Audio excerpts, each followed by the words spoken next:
सती ने प्रजापति दक्ष के यहाँ जन्म लेकर सृष्टि के रचना क्रम में एक नवीन अध्याय को आरंभ किया। सूर्य की ओजस्विनी किरणों की भांति कन्या सती युवती सती के रूप में बहनों और सहेलियों के लिए विनोद और हास परिहास का विषय बन गई। और तब शिव जी ने स्वप्न में प्रकट होकर सती की अपूर्णता को पूर्ण करने तथा मन की शांति के निमित्त पार्थिव शिवलिंग की आराधना करने का मार्ग सुझाया। अपने स्वप्न को माता वीरणी से कह सुनाया सती ने, और वो नदी किनारे ओम नमः शिवाय के पंचाक्षरी मंत्र का जाप करने में निमग्न हो गई। किंतु दक्ष को अपनी प्रिय पुत्री का इस प्रकार कठोर तपस्या करना नहीं रुचा। भूतल और भूतल से परे विभिन्न क्षेत्रों में विभिन्न गतिविधियां सक्रिय होती रहीं।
देवर्षि नारायण नारायण नारायण नारायण नारायण। देवर्षि नारद।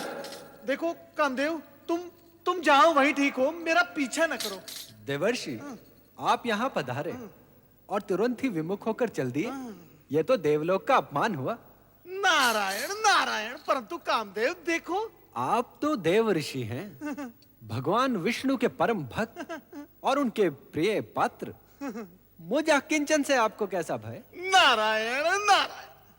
कामदेव, सुना है तुम्हारे पास जो पुष्प बाण है उनमें वो शक्ति है जिससे बड़े बड़े ऋषि मुनियों की तपस्या भंग हो जाती है और वो मोहविष्ट हो जाते हैं, उनमें कामेच्छा निर्मित हो जाती है। सुना तो मैंने भी। नारायण नारायण।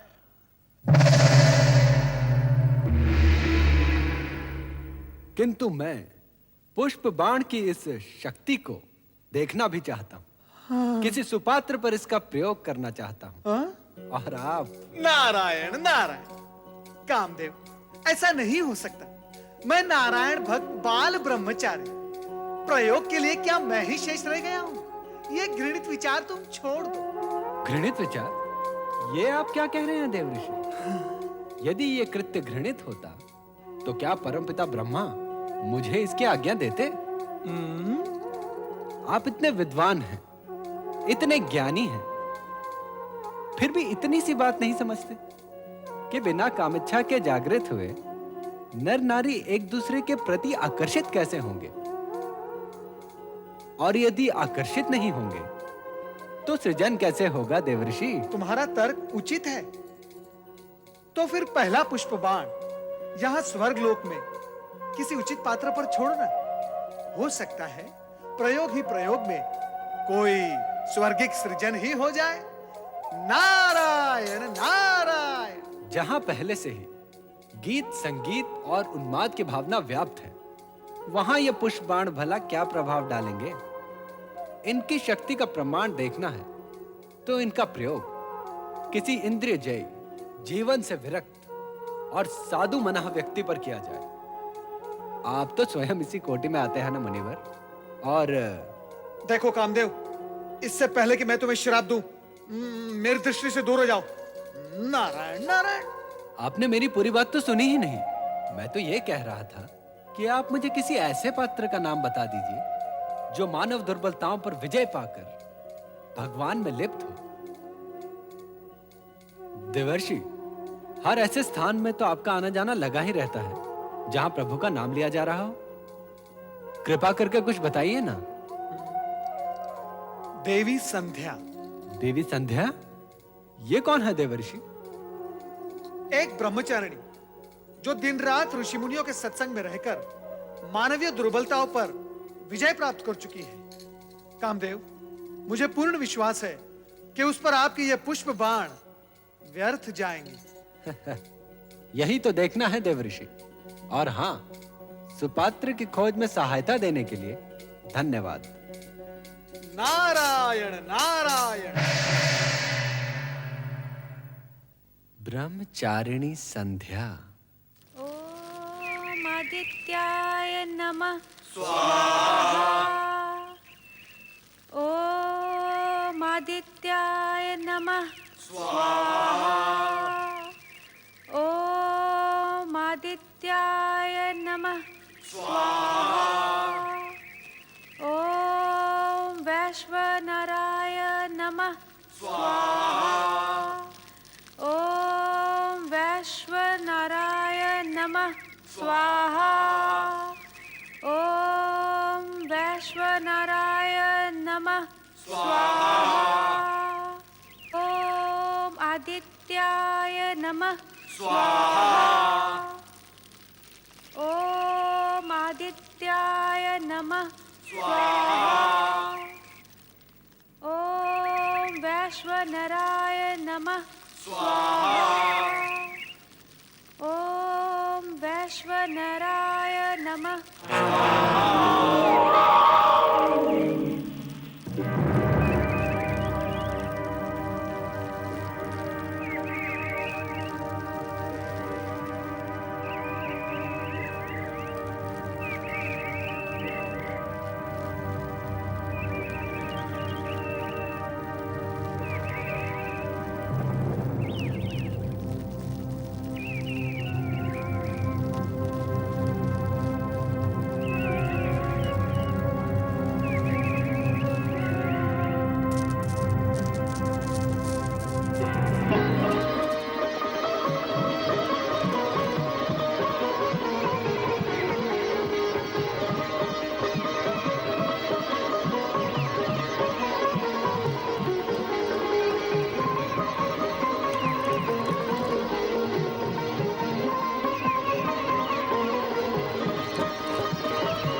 देवी, देवी संध्या, सुनिए देवी संध्या।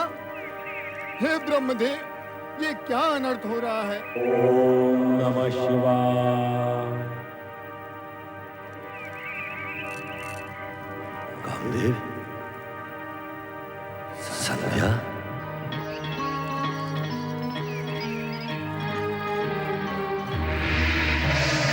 कामदेव,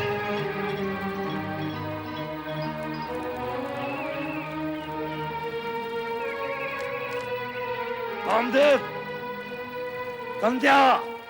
हाँ?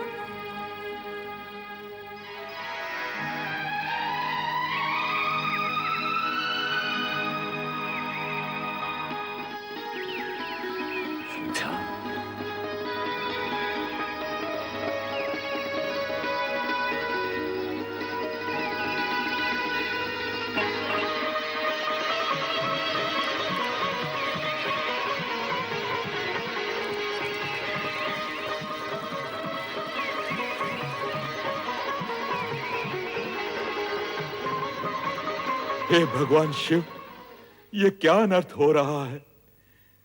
यदि अरण्यों में स्थित ये पुण्य स्थल भी भोग स्थल बनने लगे तो आप में रमे हम भक्तों का क्या होगा? इस संसार का क्या होगा? हे प्रभु, हमारी रक्षा कीजिए, रक्षा कीजिए प्रभु, रक्षा कीजिए प्रभु। मुझे क्षमा कीजिए पिताश्री। तुम्हारे मुख से पिता सुनते भी मुझे लज्जा आती है। तुम्हें अपने पुष्पवाणों का प्रयोग करने के लिए क्या ऋषि आश्रम और देवी संध्या मिली? बाद में जब मैं कामाधक देवी संध्या की सहायता के लिए पहुंचा तो तुमने मुझे ही अपने पिता को ही दूषित करने का दुष्ट चक्र चलाया। जो हुआ उसका मुझे खेद है पिताश्री, किंतु ये सत्य है। आपको अपने प्रयोग में उलझाने की मेरी कोई इच्छा नहीं थी। कामाविष्ट देवी संध्या के शरीर से निकली मोहिनी गंध ने आपको उनकी तरफ आकर्षित होने के लिए विवश कर दिया। और जो भी हुआ हो, किंतु आज तुम्हारे ही कारण लोक और शिव की दृष्टि में स्वयं लोक सृष्टा ब्रह्मा को लज्जित होना पड़ा। सदाशिव से क्षमा याचना करनी पड़ी। अब तुम्हें अपने किए का दंड मिलकर ही रहेगा। नहीं नहीं पिताश्री, मुझे क्षमा कीजिए, मुझे क्षमा कीजिए पिताश्री। मैं तुम्हें श्राप देता हूं कि वो भगवान शिव जिनके आराधना स्थल को तुमने अपने कुकृत्य से कलंकित किया है, एक दिन तुम्हें भस्म कर देंगे, भस्म कर देंगे, भस्म कर देंगे, भस्म कर देंगे। नहीं पिताश्री, मेरी रक्षा कीजिए पिताश्री, अपनी संतान की रक्षा कीजिए। नहीं पुत्र नहीं। श्राप तो धनुष से निकले हुए उस बाण की तरह है जिसे लौटाया नहीं जा सकता। एक बात और है, इसी श्राप में तुम्हारा और जगत का कल्याण भी निहित है। अतः इसे श्राप के साथ साथ आशीर्वाद भी समझो।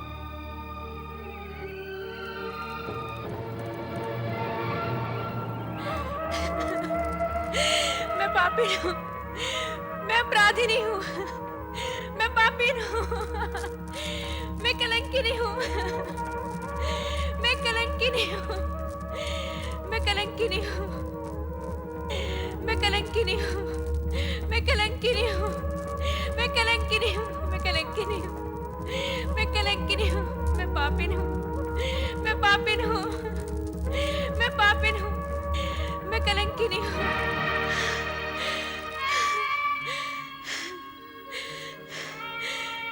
इतने बड़े पाप, इतने बड़े कलंक का बोझ लिए अब मैं ये जीवन कैसे व्यतीत करूंगी? जिस शिव की एक झलक पाने के लिए बरसों से इस जीवन को पुण्य कर्मों में लगाए रखा था, वही शिव आज सामने भी आए तो मात्र ये कहने के लिए कि मेरा पाप अक्षम्य है। अब मेरे जीवन का क्या अर्थ और बिना अर्थ के ये जीवन कैसा?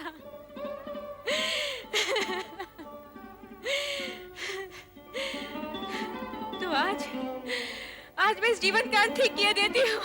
ठहरो देवी संध्या, इस तरह स्वयं को समाप्त करने का तुम्हें कोई अधिकार नहीं। तुम ब्रह्मदेव की मानस पुत्री हो। तुम अपनी भूल का प्रायश्चित भी वैसे ही करोगी जैसे ब्रह्मा जी चाहेंगे। ओम नमः शिवाय। ओम नमः शिवाय।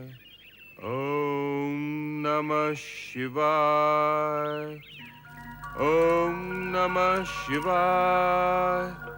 ओम नमः शिवाय। ओम नमः शिवाय।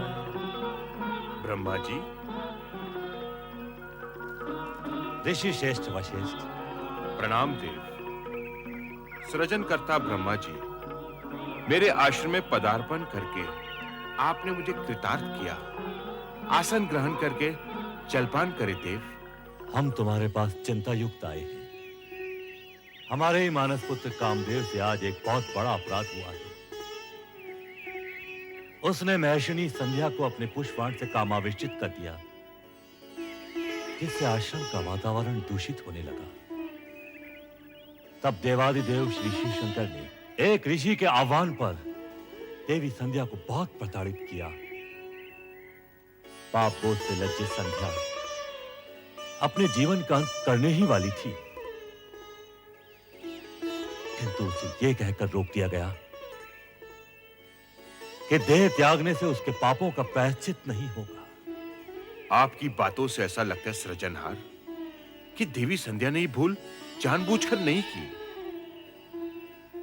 हे ब्रह्मा जी, आपसे प्रार्थना है कि आप देवी का मार्गदर्शन करें और उन्हें प्रायश्चित करने का उपाय बताएं। मात्र एक उपाय है, वो है देवादिदेव श्री शिव शंकर के क्रोध को अपनी तपस्या से शांत करना। तुम्हारे पास हम इस कारण से आए हैं कि तुम देवी संध्या के पास जाओ, शिव महिमा और शिव तपस्या की विधि से उन्हें अवगत कराओ। जो आज्ञा परमदेव।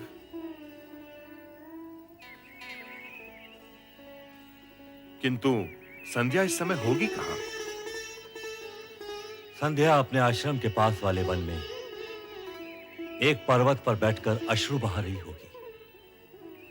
से झंकृत इंद्र सभा के बाहर कामदेव देवर्षि नारद पर अपने बाणों का प्रहार करने को प्रस्तुत होते हैं, किंतु नारायण भक्त नारद कामदेव को रीति नीति के प्रसंग में भ्रमित कर काम बाण को संध्या जैसी सुपात्र के लिए उपयोग करने की मंत्रणा देकर अपनी सुरक्षा की व्यवस्था करने में सफल होते हैं। बाण से आहत संध्या काम पीड़ित और भ्रमित होकर भटकने लगती है। सम्मुख आए हर प्राणी को काम की दृष्टि से देखती हुई वो ब्रह्मा के समक्ष आती है। ब्रह्मा भी भावावेश में संध्या की ओर आकर्षित होते हैं। शिव जी नेत्र खोलकर स्थिति का पान करते हैं और ब्रह्मा को इस कुकृत्य व अनुचित आचरण के लिए प्रताड़ित करते हैं। यद्यपि यह अप्रिय घटना कामदेव के कारण ही घटित हुई, पर संध्या इससे प्रभावित होकर आत्मग्लानि की अग्नि में जलते हुए आत्महत्या तक करने के लिए तत्पर हो गई। ऐसी स्थिति में ब्रह्मा जी संध्या को इस मानसिक पीड़ा से उबारने के लिए वशिष्ठ को प्रेरित करते हैं कि वे संध्या को शिव साधना के द्वारा मुक्ति का मार्ग बताएं।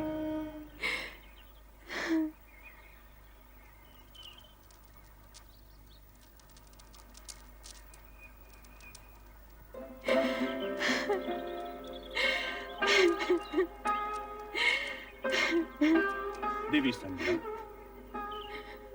मैं वशिष्ठ ऋषि हूँ। सृष्टिकर्ता ब्रह्मा जी ने मुझे तुम्हारे पास तुम्हारे क्रोध शोभ शमन के निमित्त भेजा।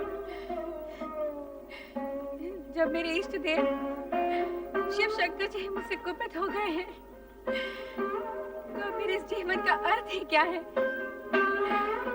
क्रोध शोभ शमन के उपरांत भी मेरे होने का क्या प्रयोजन?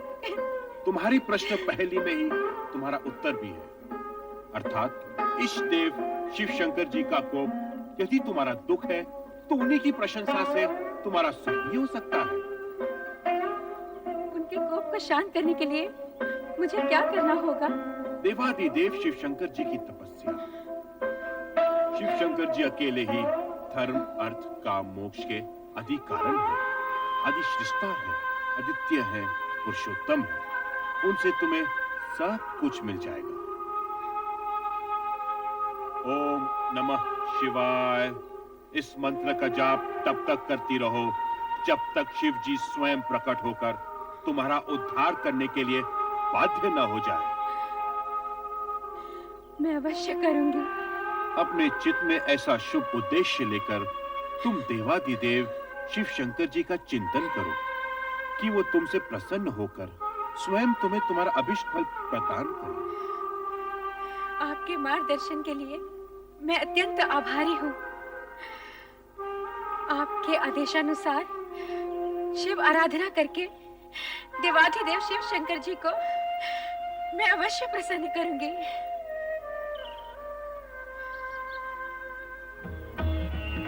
ओम नमः शिवाय।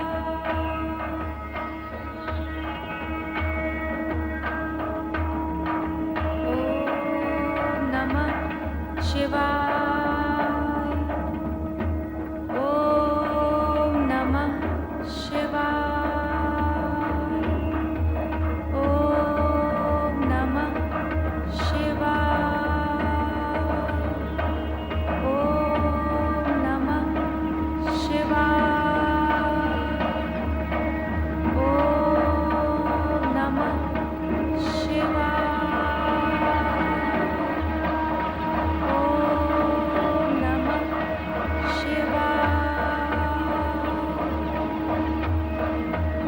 ओम नमः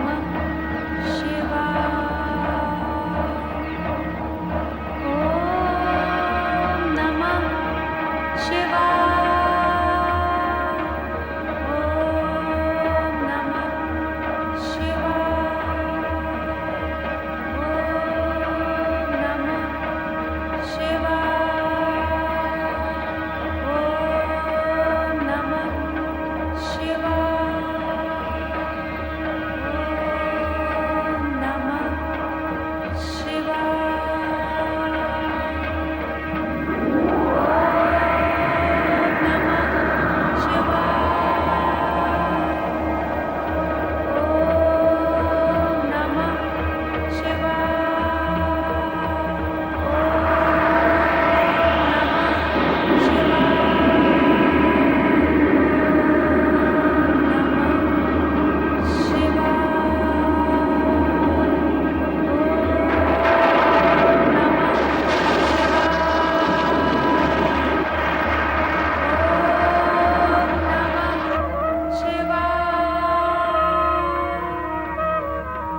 ओम नमः शिवाय।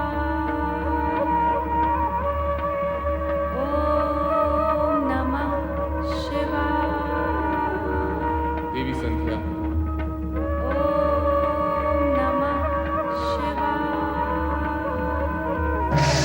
देवी संध्या,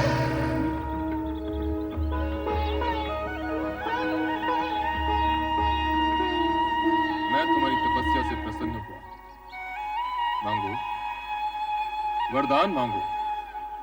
महेश्वर, यदि आप मुझे प्रसन्नता पूर्वक वर देने के इच्छुक हैं और मैं उसे पाने के योग्य हूँ, तो मुझे 2 वर दीजिए। पहला वर ये कि संसार में कोई भी प्राणी जन्म लेते ही काम से युक्त ना हो। यौवनावस्था को प्राप्त होने के उपरांत ही उसमें कामेच्छा जागृत हो। तुम्हारा पहला वर मैंने तुम्हें दे दिया देवी। अब अपनी दूसरी इच्छा प्रकट करो। मेरी दूसरी इच्छा यही है प्रभु कि यही मेरी अंतिम इच्छा हो।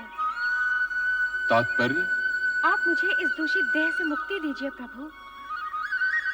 उसके उपरांत आप मुझे एक नया जन्म दें, जिसमें एक ऐसे महामात्र से मेरा विवाह हो जिसके संदर्भ से मेरा नाम भी एक ऋतु के रूप में जाना जाए। तथास्तु। किंतु अब मेरे लिए क्या आज्ञा है भगवान? इस पर्वत के नीचे चंद्रभागा नदी के तट पर स्थित तपस आश्रम में मेघा ऋषि 12 वर्षों तक चलने वाले महायज्ञ का अनुष्ठान कर रहे हैं। तुम वहां निडर होकर जाओ, तुम्हें कोई नहीं देख सकेगा। तदुपरांत तुम्हारे मन में जिस पुरुष को पति रूप में पाने की इच्छा है, उसे हृदय में धारण किए अपने शरीर को यज्ञ की आहुति बनाकर अग्नि में होम देना। फिर वही अग्नि तुम्हारी जननी भी होगी, अर्थात तुम्हें एक नया जन्म मिलेगा।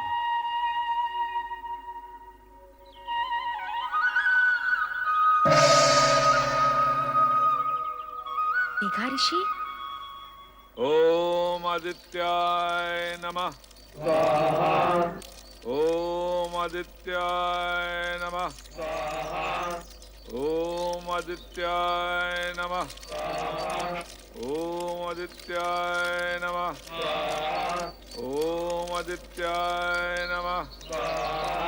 ओम सदाशिव का आशीर्वाद प्राप्त कर उन्हीं के बताए मार्ग पर चलती देवी संध्या मेघा ऋषि के आश्रम पहुंच गईं, जहां महायज्ञ चल रहा था।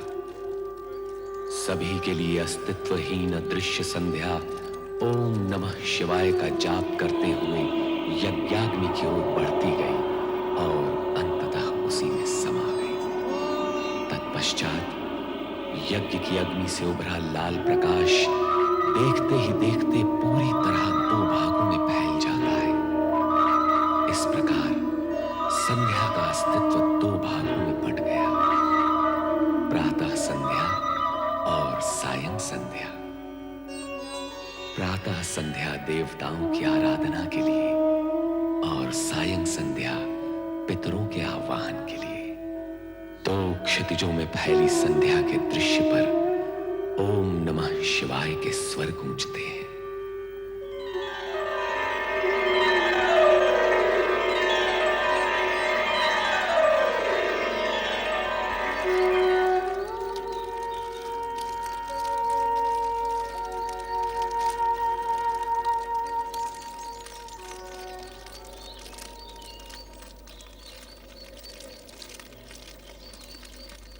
कौन है ये?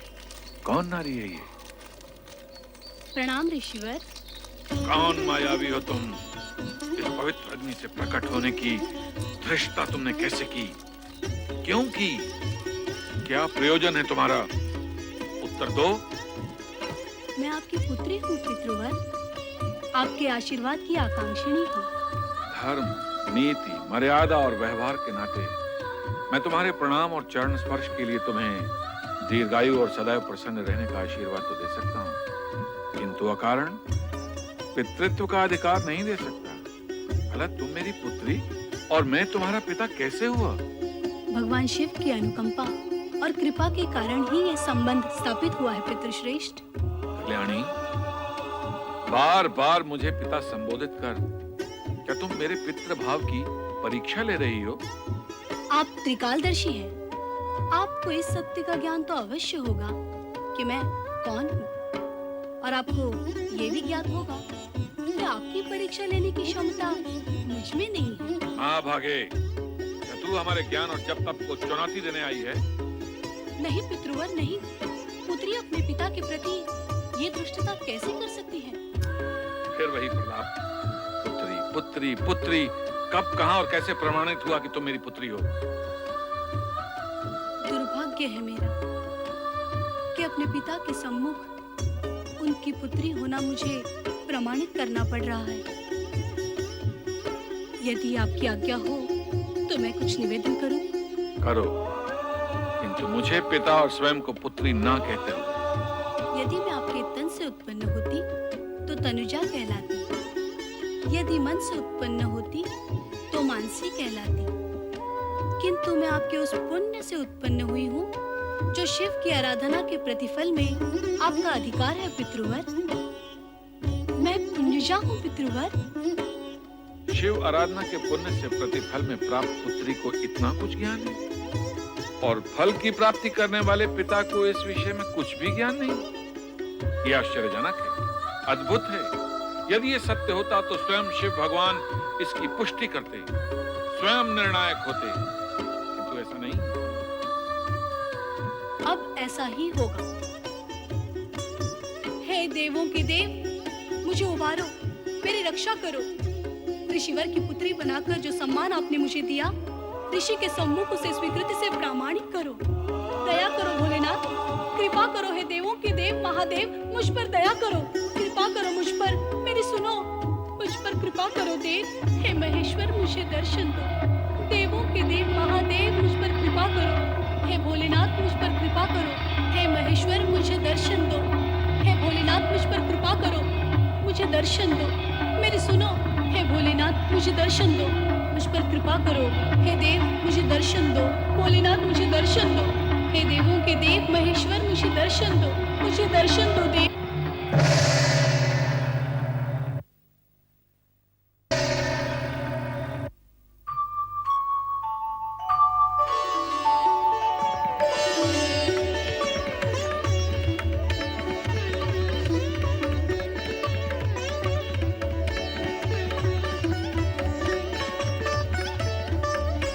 मेघ ऋषि, मेरा प्रकट होना पर्याप्त है अथवा अभी आपको प्रमाण की आवश्यकता है? आपके प्रकट होने से ही सत्य प्रकट हो गया भोले भंडारी। तो फिर अपनी पुत्री का नामकरण कीजिए, उसे आशीर्वाद दीजिए। प्रभु, मैं आपकी आधी आज्ञा का ही पालन कर पाऊंगा। इसका नामकरण करके आशीर्वाद देने का कार्य तो स्वयं आप ही करेंगे। सूर्य की आभा है इसके मुख, अर्थात अरुण जैसी धरती से इसका मुखमंडल दीप्त है। इसलिए मैं इसका नाम अरुणधति निश्चित करता हूं। भगवान शिव शंकर की जय, देवी अरुणधति की जय, भगवान शिव शंकर की जय, देवी अरुणधति की जय। मेघा ऋषि, आपको देवी अरुंधति जैसी पुत्री प्राप्त हुई, इस सौभाग्य के लिए बधाई। अब इसका विवाह सप्त ऋषियों में विशिष्ट ऋषि वशिष्ठ के साथ कर इसके नाम को अमरता प्रदान करें। जो भगवान शिव शंकर की जय, भगवान शिव शंकर की जय, भगवान शिव शंकर की जय। देवादिदेव भगवान शिव का वरदान पाकर अरुंधति का भविष्य प्रशस्त हुआ और उनके वरदान स्वरूप ही सप्त ऋषियों में विशिष्ट ऋषि वशिष्ठ के साथ उनका विवाह निश्चित हुआ।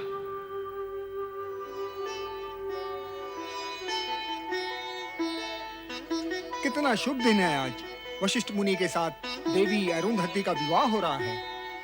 शुभ ही शुभ है ऋषिवर, किंतु ये समझ में नहीं आता कि शिव शंकर ने सप्त ऋषियों में से जानते हुए भी इस वर का चुनाव क्यों किया? ऋषि विश्वामित्र भी तो कम ज्ञानी ध्यानी नहीं थे। उनका तप तो देवताओं की ईर्ष्या का कारण है। हाँ, ये विचार तो मैंने भी किया था, किंतु उत्तर कौन दे? इसका उत्तर मैं दूंगा। भगवान शिव के निर्णय में शंका का प्रश्न ही नहीं उठता। संपूर्ण जगत में समता, ममता और मित्र भाव के रखने के कारण विश्वामित्र उच्च कोटि के तपस्वी हैं, किंतु वशिष्ठ समस्त जगत के कल्याण की कामना के लिए, अपनी विशिष्टता के लिए सर्वश्रेष्ठ है।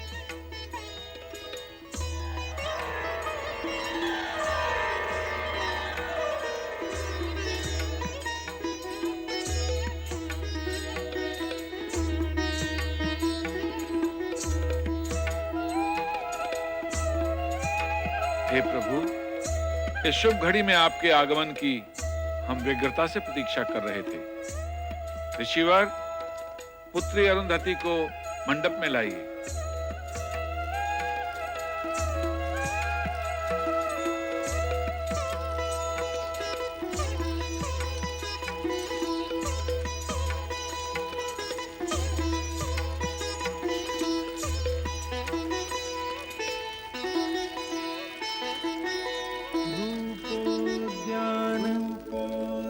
प्रफुल्ल प्रफुल्ल प्रलिका कलिका केंदु निंबानन। तन्वंगी शुभाहासी सुरसिका क्रीडा संरतिः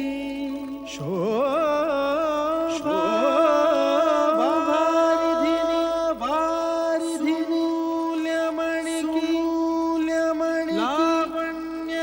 लावण्यलीलामयी शंछायाभाषिणी मृगदृगी भूयात् सदा मंगलम्